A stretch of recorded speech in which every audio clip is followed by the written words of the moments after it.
that kind of brings me to I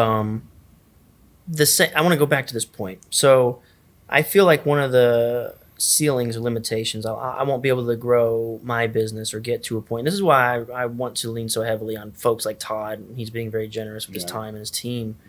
Right. But I feel like I don't want to say my people are unfireable. I don't wish to fire them. Right. They don't really do it. They do the best they can, right. The full energy that they have. But at what point do you need to sort of? I don't want to be. Yeah. I don't want to dismiss anybody's expertise. I don't want to be the smartest man in the room. Mm-hmm. Right. That's what I'm worried about. Is that in terms of like execution, taking action, and growing this thing, I'm worried that I don't have someone that like can tell me no, and here's why. Like, no, you're wrong, and I know better. I would love to have that voice in the room.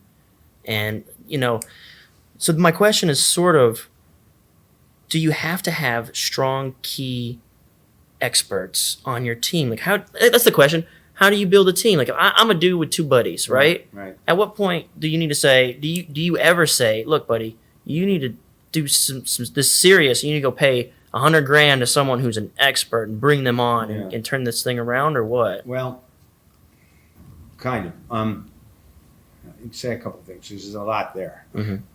You definitely need people that are really good. Whether they're smarter than you or not, they're better at figuring some stuff out than you are, doing some things than you are to grow your business. There's no question about that.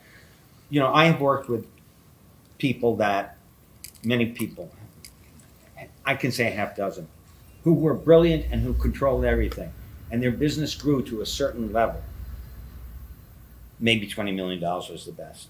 I could tell they would never grow beyond that because they refused to, whether they did it consciously or not, to hire people that were better than them.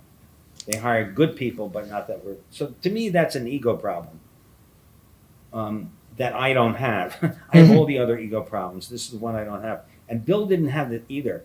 And Tom Phillips, who was a big publisher before we got big, he didn't have it either. What you need is to be attracted to people that are super smart and can get things done.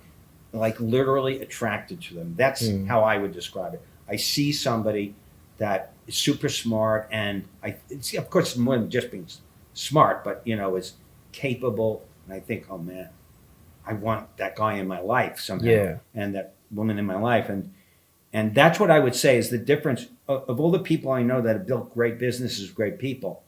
The only unifying characteristic is that what I would call this attraction. Mm-hmm. Somebody like Bill, who's very reticent, he would never say, "You should work for me," but when he sees somebody like that, he goes after them. He grooms them very quietly. You don't know he stole our best person from me or from my brother. Porter was working for my brother.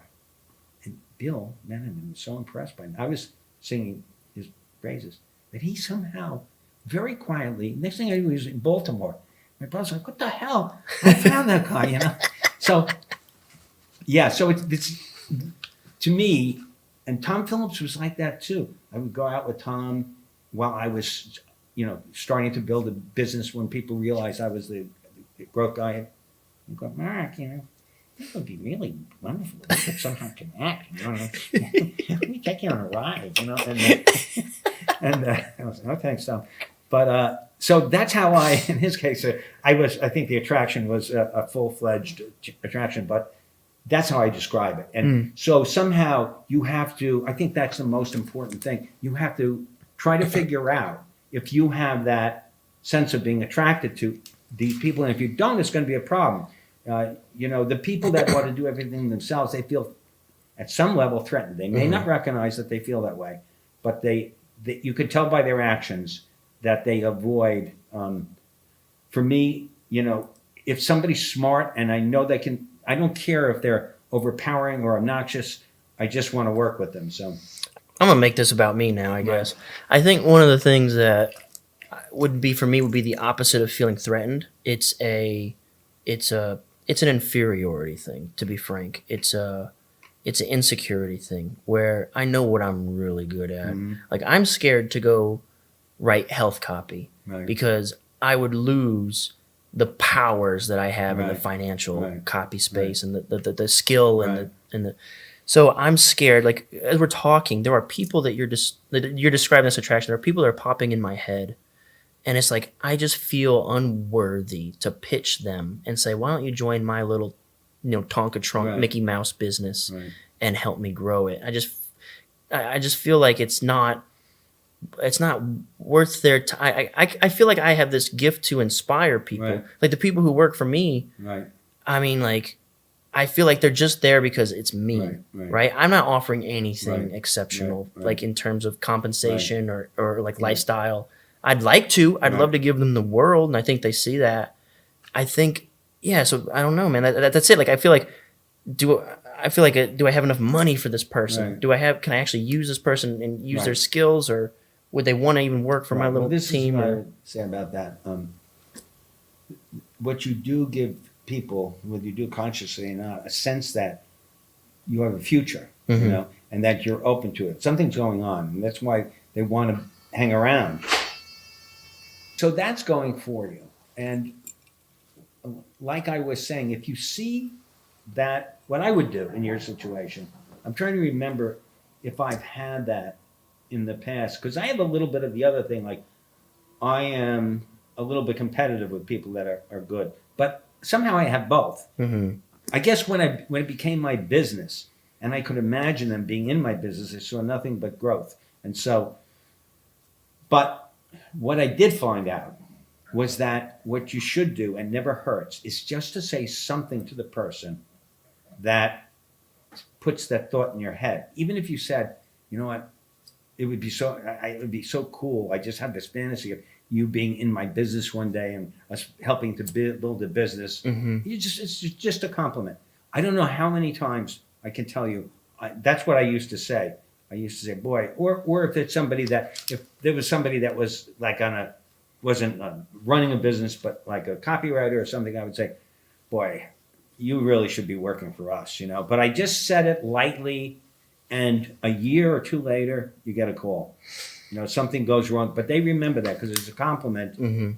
And all you're doing then is giving them your truthful compliment about what you admire about them. And it takes away the pressure of them saying no or thinking that you're whatever, because all you're doing is complimenting them. Yeah. There's got to be a certain level of, I guess, assurance or confidence in your belly when you say you should. That's the thing that I feel like You I'm don't have to lacking. quite say that. You can figure out a way to say it that's like authentic. Like you could say, boy, I wish my business were big enough to have you come in and be part of our business. Oh, that's far more authentic to me. Yeah, far more authentic, and that's what you're really feeling. But I know I could never afford you. Now it's starting to sound like a line, right? Yeah. Is that authentic? I really couldn't afford you.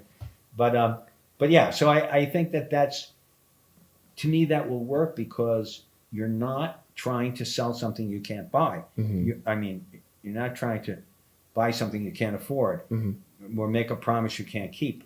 But anybody that's good at something, and that, everybody appreciates a sincere compliment and an invitation. It's no obligation if you just say, I know it's not reasonable, but this is something I just will let you know I think would be so cool.